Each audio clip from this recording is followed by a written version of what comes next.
La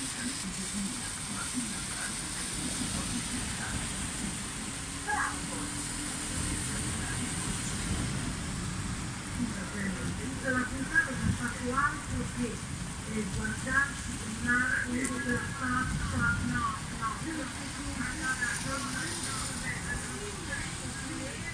perché avevo toccato le interesse,